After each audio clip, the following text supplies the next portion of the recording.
시청자 여러분 안녕하십니까. 이슈와 화제입니다. 2022년 올해는 대통령 선거와 지방선거가 잇따라 치러지는 해입니다. 선거는 지역의 비전과 정책에 대해서 공론화해서 현실화하는 방안을 만드는 절호의 기회로 활용되어야 합니다. 한병도 국회의원과 그동안의 의정활동 그리고 대선과 지방선거에서 논의돼야 될 지역의 비전에 대해서 얘기를 해보겠습니다. 한병도 국회의원 안녕하십니까? 네, 반갑습니다. 네, 당선된 지 한 1년 6개월 그 정도 됐습니다. 네. 한 1년 6개월 동안 여러 가지 국회 활동을 하셨을 텐데 그동안 국회 활동에 대한 소회 말씀해 주십시오. 벌써 1년 반 생각하면 정말 빨리 지나간 것 같습니다. 제가 청와대 정무수석을 제외하면 공직에 10년 만에 들어갔고요.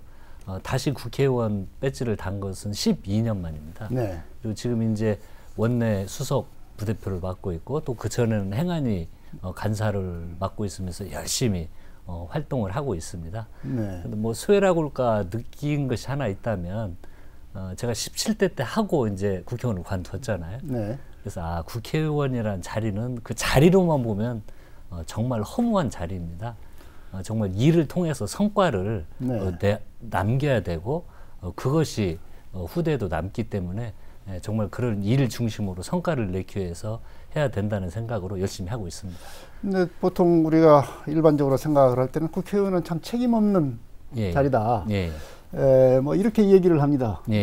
뭐 지금 국회의원 해보시니까 어떻습니까? 그런 것이 맞기도 하고 틀리도 하고 그렇습니까? 어떻습니까? 아니요, 책임이 막중한 자리라고 생각이 듭니다. 정말 법안 하나가 수만 명을 살릴 수도 있고요.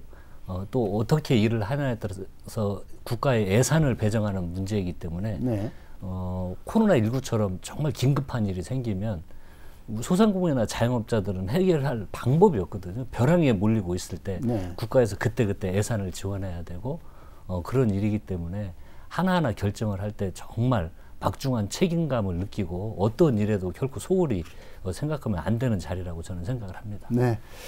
국회의원의 역할을 새삼 막중하다고 하는 것을 느끼게 됐다는 말씀인데요. 한 의원께서는 이제 국회의원에 이번에 되셔가지고 계속 국회직을 맡고 있습니다. 행안위 간사 그리고 원내 수석 부대표를 맡고 있습니다. 우리가 뭐 원내대표다, 뭐 상임위원장이다 하면 일반인들은 참 많이들 들어서 알고 있고 여러 가지 언론 지상에도 그 중심으로 보도를 많이 합니다.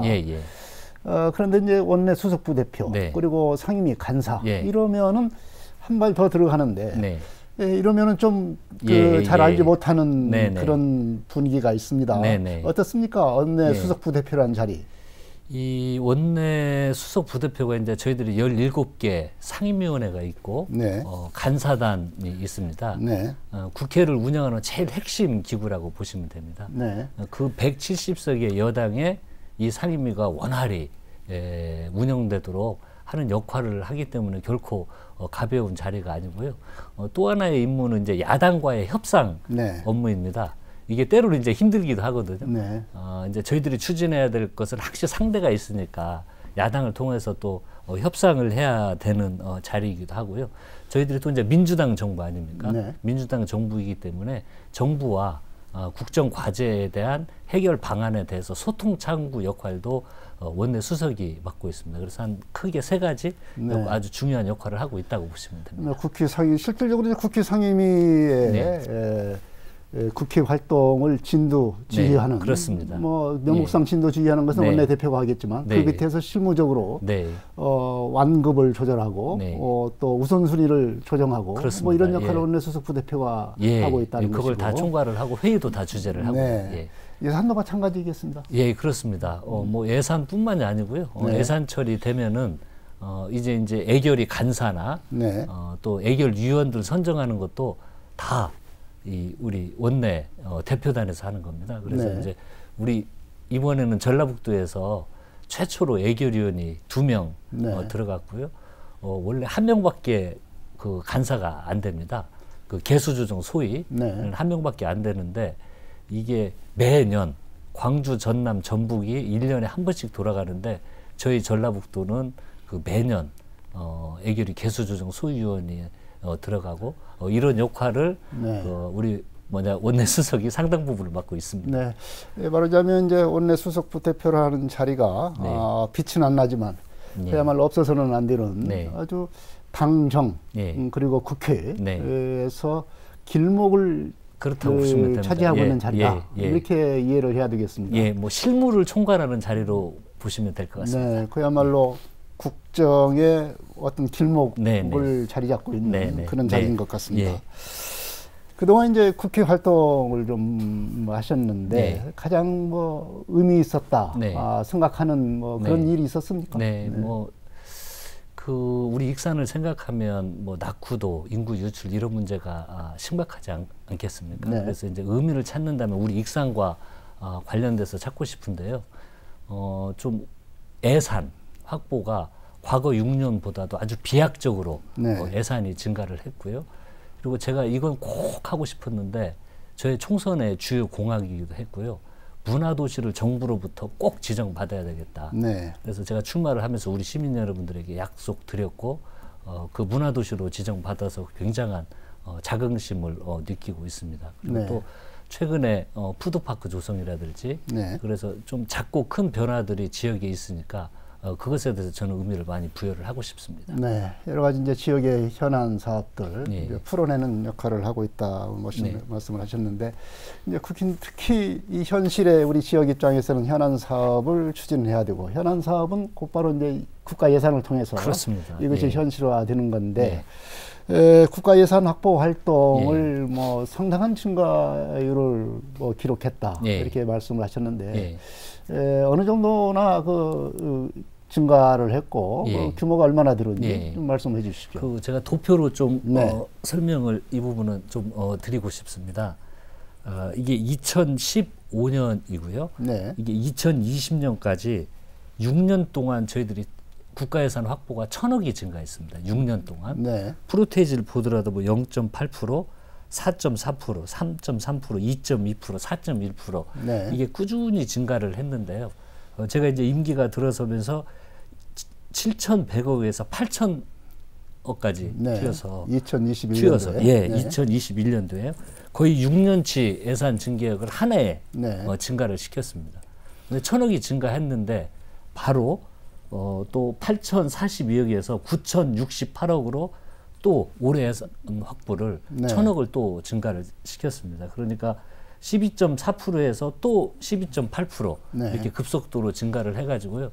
우리 시에서 현안 사업들, 주요 사업들을 추진할 수 있는 동력을 확보했다고 생각을 하고 이것에 대해서는 굉장히 기쁘게 생각하고 자부심을 느끼고 있습니다. 네, 말하자면 이제 한 의원님 임기 동안 한 2년, 1년 반 예산 처리가 2년 동안 2차례 있었는데 거의 뭐 익산 예산 증가율을 보면은 뭐 한 25% 합해서 이런 정도 된 것 같습니다. 물론 뭐 여러 가지 그 여건이 뭐 있었겠습니다. 이같이 이제 예산 증가율이 이제 비약적으로 늘게 된 원인을 어떻게 보십니까? 뭐 하나로 똘똘 뭉친 거겠죠. 정말 보이지 않는 우리 익산 시민의 힘이 있었던 거고, 그리고 익산시에서도 우리 실무자들 보면요, 과장, 국장급들 그 예산 확보를 위해서 정말 저희 의원실도 계속 오고 예산 부처도 방문하고 하나로 노력을 해주셨고요. 또 우리 갑쪽에 있는 김수웅 의원님도 함께 힘을 모아서 이렇게 한 거기 때문에 갑을 국회의원, 우리 익산시 시민들이 똘똘 뭉쳐서 어떤 의지가 관철된 거다, 저는 이렇게 생각을 합니다. 네. 그리고 솔직히 말해서 여당의 또 힘을 또 활용을 했지 않나, 뭐 이런 원인도 있을 수 있겠습니다. 이게 과거에는 이제 야당이기 때문에 국가예산을 확보하는 어려움이 많이 있습니다. 그런데 저희들 보면은 우리 전북 출신들 차관급 이상이 35명이나 됩니다. 그러니까 각 부처에도 또 우리 전북 출신들이 일을 잘하고 있고, 또 여당이기 때문에 제가 또 수석을 맡고 있기 때문에 항시 예산 부처와 원하는 때, 필요한 때 소통을 할 수 있고 주장을 할 수 있었기 때문에 그것도 좀 부분적으로 많은 도움이 됐다고 생각이 듭니다. 네. 익산하게 되면은 요즘 특히 방금 전에도 말씀을 하셨지만 문화도시, 특히 이제 그 백제 왕국을 중심으로 한 문화 관광 체계 구축이 굉장히 중요한 과제입니다. 여러 가지 이제 뭐 백제 왕도에 대한 뭐 발굴 조사 그리고 관련한 관광 개발 사업이 펼쳐지고 있습니다. 물론 이와 관련된 뭐 국가 예산도 상당히 이제 갖가지 사업들이 있고요. 이 전체적으로 이런 것들 다 망라해서 이 문화 관광 사업의 어떤 체계를 구축을 해야 비로소 이제 문화 관광 개발 상품으로서 브랜드화 될 수 있는 그렇습니다. 익산 관광의 브랜드를 만들 수 있는 그런 계기가 되지 않겠나 생각이 듭니다. 한 의원님이 생각하시기에 이런 익산의 문화 관광 사업 체계 어떤 식으로 이루어져야 되겠다 이런 구상을 하고 있습니까? 말씀을 해 주십시오. 저희들이 문화 관광 관련된 시에서 요청하는 예산들이 잘 반영이 돼서 추진은 되고 있습니다.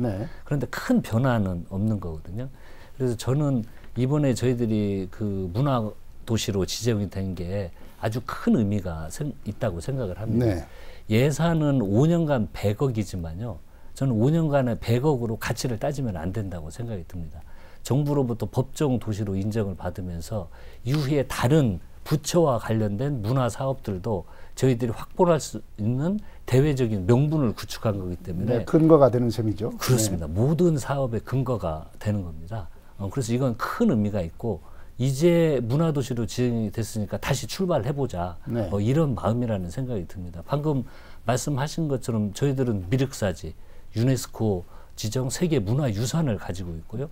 백제 문화 관련된 금마, 왕궁의 지역들이 있습니다. 이런 사업들이 앞으로 진행이 되는데 활력을 좀 띄울 수 있도록 그리고 예산 반영도 이런 사업들도 더 저희들이 빠르게 증가시킬 수 있는 여건이 조성이 됐으니까요. 좀 한번 해봤으면 좋겠고 그리고 지금 아쉬운 게 그 금강 관련된 만경강 관련된 이런 것들이 아직 외부에 와서 즐기고 갈 수 있는 그런 공간으로는 아직도 많이 좀 부족한 부분이 있습니다. 그래서 만경강 같은 경우에도 저는 이제 남은 임기 2년 동안에 이곳에서 큰 변화를 주기 위한 친환경적 개발을 위한 여기에 좀 노력을 집중할 계획이고요.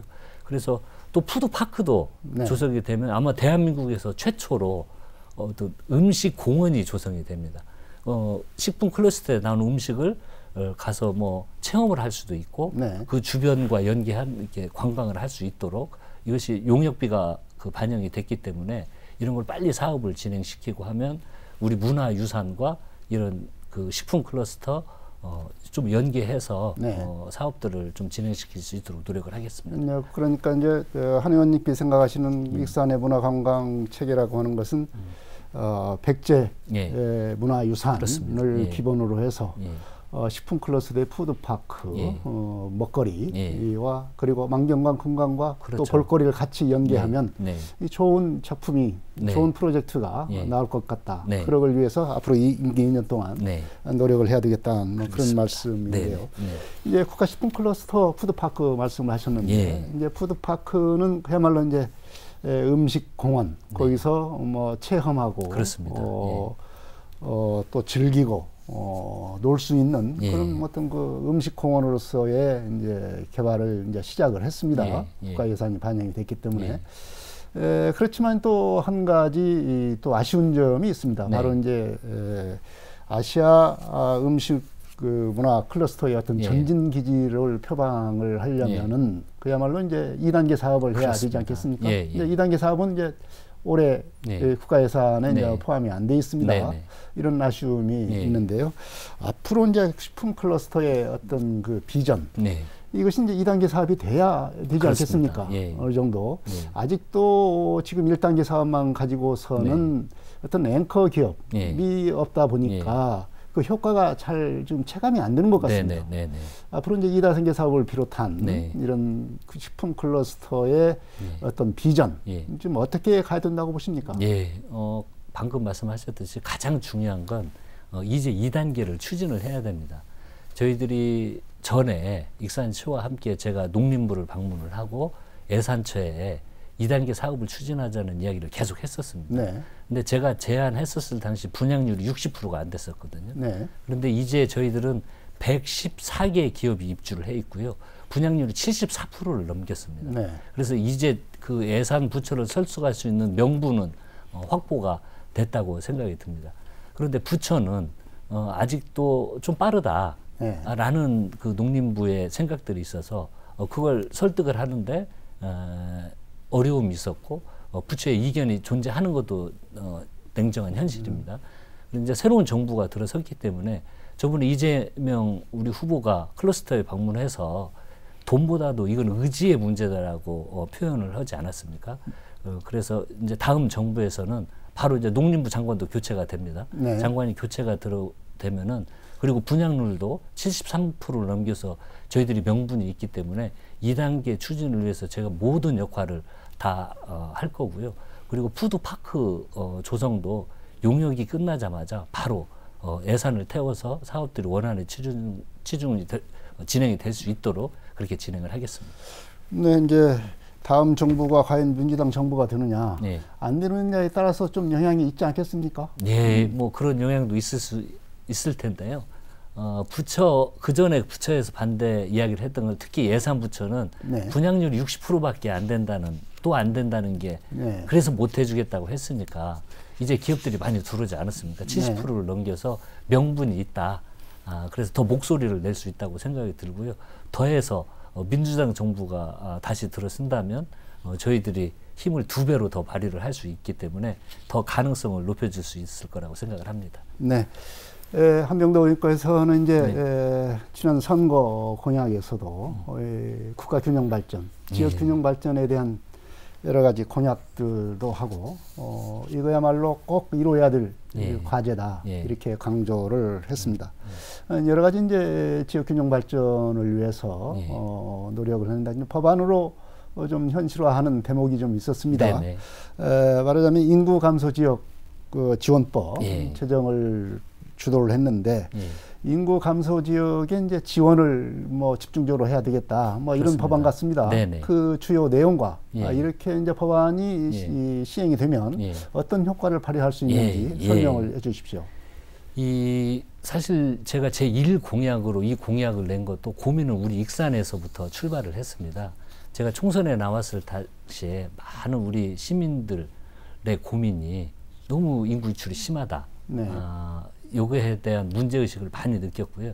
그래서 그 1호 법안으로 인구가 감소되는 지역에서는 정부가 지원할 수 있는 이 법적 근거를 마련을 한 겁니다. 그래서 인구가 많이 빠져나가는 것은 정주 여건을 좀 개선을 해주고요. 네. 생활 기반도 확충할 수 있는 예산 지원을 하는 겁니다. 네. 그리고 우리 전라북도에서 10개 지역이 현재 해당이 돼서 지원을 받을 수 있도록 돼 있고요. 6월 이후에. 그리고 이제 우리 익산 같은 경우도 여기서 인구가 더 빠져나가면 지원을 받을 수 있는 근거를 사전에 마련했다는 의미가 있다고 생각을 합니다. 네. 여러 가지 특히 이제 정주 여건 이런 것에 이제 집중적으로 지원을 받을 수 있는 어떤 근거가 마련이 됐다는 말씀인데요. 또 한 가지가 이제 고향사랑 기부법입니다.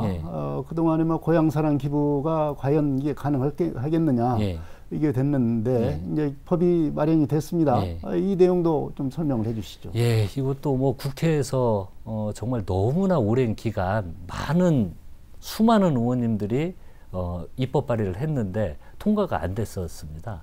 고향사랑 기부법의 핵심은요, 내가 사는 곳을 제외한 지방에 이 기부금을 낼 수가 있습니다. 그럼 또 기부금을 내면 예를 들어서 우리 익산시에 기부를 해주시면 30%의 답례품을 저희 익산시에서 제공을 할 수가 있습니다. 일본 같은 경우에도 고향사랑 기부금법이 있었는데요, 활성화가 안 됐습니다. 근데 답례품을 제공하는 순간부터 기하급수적으로 증가를 해가지고요. 이게 그 답례품을 만들기 위한 공장도 만들고요. 그래서 일자리도 창출이 되고 지방재정 확충에 도움이 되는 것입니다. 그래서 저희들은 처음 입법을 할 때 아예 답례품을 관련된 걸 야당이 반대도 있었지만 끝까지 설득을 해서 답례품을 내야 된다. 그래야 우리 익산도 뭐 농수 산업과 또 우리 그 축산인들에게까지도 활로를 개척할 수가 있는 거거든요. 그래서 네. 지방에는 아주 좋은 법이라고 생각이 들고 이제 이건 노력한 만큼 아마 성과가 있을 겁니다. 네.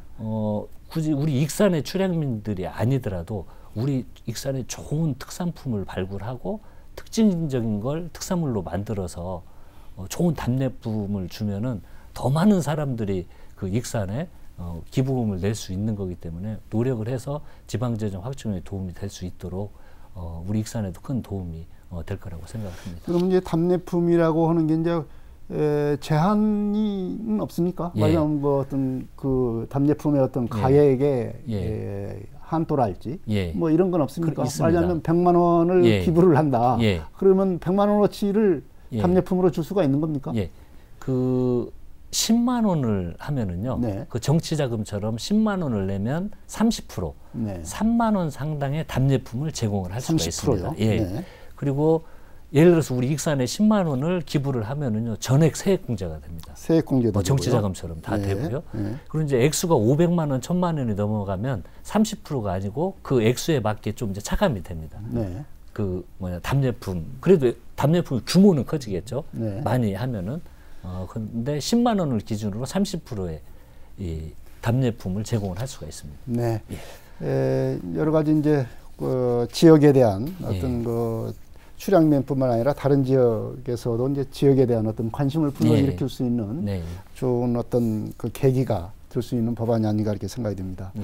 그렇지만 이제 또 이런 아쉬운 점도 있습니다. 국가 균형 발전을 위해서 그동안 문재인 정부가 대통령 선거나 국회의원 선거 때도 이 얘기가 이제 하나의 중요한 어떤 의제로 얘기됐던 것이 바로 이제 제2차 공공기관 이전입니다.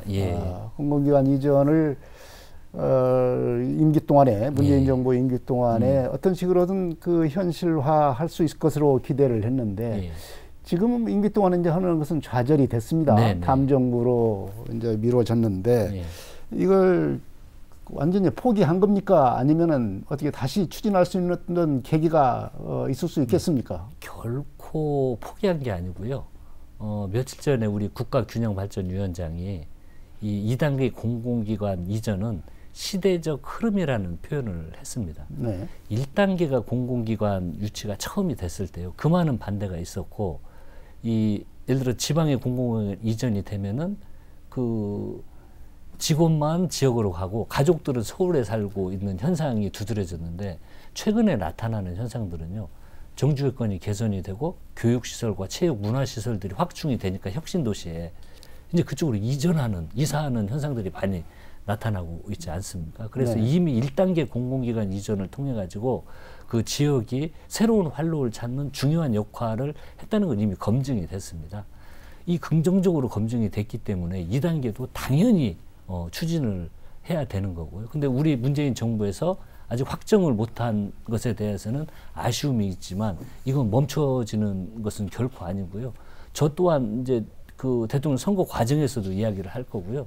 선거 이후에도 2단계 공공기관 반드시 추진될 수 있도록 제 남은 임기의 주요 역량을 모을 주요 사업으로 생각을 하고 있습니다. 반드시 추진되도록 할 거고요. 저는 우리 민주당에서는 국가 균형 발전을 주요 철학으로 삼는 우리 민주당 정부에서는 그 반드시 추진을 해야 될 사안이라고 생각을 합니다. 네.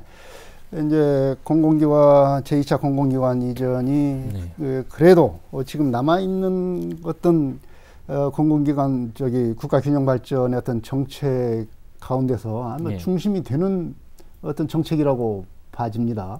그렇기 때문에 반드시 우리 지역 입장에서는 이제 실현이 돼야 된다 하는 것이 중요한 과제였는데 이것이 지금 추진이 안 되다 보니까 상당히 실망감도 상당히 있는 것만은 사실입니다. 이런 문제를 좀 해결을 좀 해야 되지 않겠나 이렇게 생각이 듭니다. 잘 알겠습니다. 대선이 이제 목전에 다가왔습니다. 한 40여일 이렇게밖에 남지를 않았습니다. 지금 뭐 판세를 보게 되면 민주당과 국민의힘 후보 간에 한 치 앞을 볼 수 없는 그런 난전, 혼전 양상이 계속되고 있습니다. 이 대선이라고 하는 것이 선거를 통해서 누가 되느냐도 중요하지만 이 대선을 통해서 지역 발전을 위해서 뭘 우리가 해야 될 것인가 이걸 다시 한번 각인시키고 현실화할 수 있는 방안을 찾는 것이 중요하지 않나 이렇게 생각이 듭니다. 한 의원님께서는 이번 대선을 통해서 전북과 익산 발전을 위해서 이것만은 꼭 그 어떤 정책에 반영이 되고 실현시킬 수 있는 어떤 그 약속을 받아내야 된다. 어떤 부분을 이렇게 생각을 하고 있습니까? 저희들은 전라북도 같은 경우에는요. 저희들이 이제 과거에 그 제조업의 환경이 바뀌면서 최근은 수소, 탄소, 태양광 같은 친환경 또는 에너지 사업들이 각광을 받고 있습니다. 그리고 우리 전라북도 영랑도 이곳으로 현재 집중을 하고 있거든요. 그래서 이번 대선을 통해서 이 관련된 사업들이 대선 공약으로도 전부 현재 반영을 시키고 있고요. 그래서 추진될 수 있도록 하는 대선이어야 된다 이렇게 하고 전라북도에서 또 그런 것들을 준비해야 된다고 생각이 들고요. 계속 이야기 나오고 있지만 우리 익산도 이재명 후보가 와서 이야기한 것처럼 이 아시아를 넘어서 세계적인 경쟁력을 키울 수 있는 국가의 전진기지입니다. 식품 클러스터는. 그래서 이건 우리 익산뿐만이 아니고 국가적 주요 아젠다가 되어야 되고요. 그걸 만들기 위해서는 그만큼 투자를 해야 됩니다. 다음 정부에서는 지금보다 더 많은 예산 투자를 하고 2단계를 과감히 진행을 하고 푸드파크도 과감히 조성을 하고 이런 의지를 가지고 조성을 해야 되는 대선이 있기 때문에 이것 또한 주요 공약으로 아마 조만간 다음 주에 발표가 될 텐데요. 대통령이 아마 대선 공약으로 직접 이 부분을 언급을 할 것입니다. 전북은 아마도 친환경 에너지 산업의 어떤 전북이 메카가 될 수 있는 그런 계기가 되고 익산은 식품 클러스터, 아시아의 식품 수도로서의 기능을 할 수 있는 과감한 투자하는 그런 정책을 실현하는 계기가 만들어야 된다 이렇게 말씀을 하셨는데 또 뭐 대선이 있고 난 뒤에 한 2개월 남짓 지나면은 또 지방선거가 있습니다. 그렇습니다. 지방선거도 상당히 중요하죠. 지방 지역 발전을 위한 어떤 그 수장을 뽑는 선거이기 때문에 이 시장 선거가 특히 익산은 전국적인 아마 격전지가 될 가능성이 있습니다. 지금 나오고 있는 후보자의 면면들을 보게 되면 뭐 충분히 어떤 분들은 그러더라고요. 익산시장 후보들이 도지사 후보로도 손색이 없다. 이렇게 평을 하는 사람들도 있습니다. 그럴 정도로 익산이 이제 격전지가 특히 민주당이 이제 경선이 그야말로 본선이 될 정도가 되는 그런 그 치열한 선거전이 비추고 있는데 익산에 필요한 익산시장의 뭐 요건이랄까요? 뭐라고 보십니까? 제가 이제 이럴 때는 말을 잘해야 됩니다. 말을 조금만 이상하게 하면 이게 다르게 막 해석을 하고 그러기 때문에 그런데 물론 제가 듣기로도 여러 후보님들이 굉장히 치열한 경쟁을 하고 있는 걸로 듣고 있습니다. 정말 치열한 현장인데 저는 또 이렇게 흐뭇한 일면도 있는 것이 이번에 나온 후보들이 우리 민주당 후보들이 정말 능력 있고 그 능력으로 익산을 발전시킬 수 있는 역량을 갖추신 분들이 아주 다른 어느 선거 때보다도 많이 나와서 경쟁을 하고 있어서 저는 뭐 굉장히 흐뭇한 마음을 느끼고 있고요.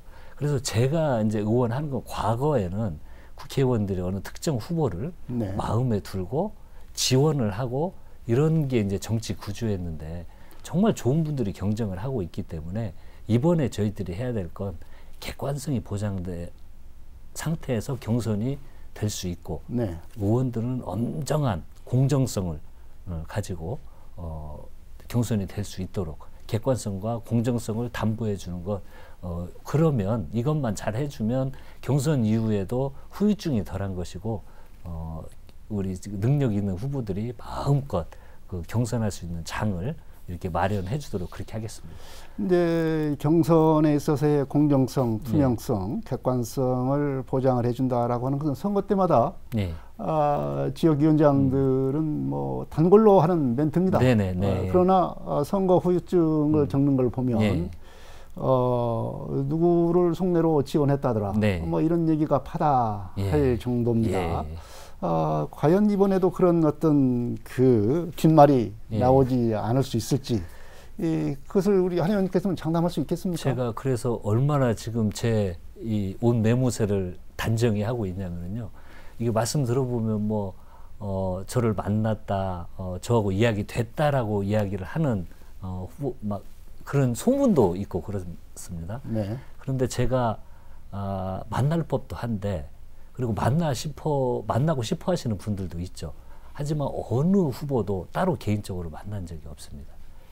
왜 지금부터 이렇게 하냐면, 이걸 유지를 해야 됩니다. 조금만, 어떤 제 개인적이나 정치적인 이해관계를 생각을 해서 관여를 하면은 그 파장이 얼마나 클 거라는 걸 저는 잘 알고 있기 때문에, 경험칙상 잘 알고 있기 때문에 그전에도 그랬고 앞으로도 이 공정성을 계속 유지할 겁니다.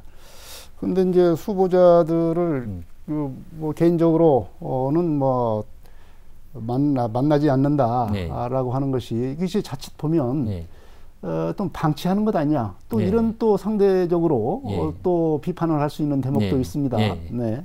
나중에 이제 사무실 개소식을 하면은요, 모든 후보 사무실을 다 똑같이 방문을 해드리고 민주당 전체의 힘을 모아가는 과정은 아주 열심히 할 거고요. 제가 방금 드린 말씀은 특정한 후보를 따로 만나서 그쪽 한 곳만 지원하는 이런 정치 구조는 끊어낼, 아주 그냥 마음을 굳게 먹고요. 이번에 아예 단절을 시킬 그럴 계획입니다. 네, 알겠습니다. 이 말씀을 좀 새겨 들어보겠습니다. 네. 마지막으로 익산 시민들에게 좀 다짐과 그리고 당부의 말씀을 해주십시오. 네. 저희들이 이제 국회 일을 하면서 개인적으로는 뭐 예산이라든지 문화도시 지정 이런 성과도 있었습니다. 그런데 최근에 주말마다 제가 집에 오는데요. 집에 와서 많은 분들을 만나보면 힘들이 없으십니다. 그 이유는 우리 뭐 코로나19 여파로 인해서 살기가 많이 저하돼 있거든요.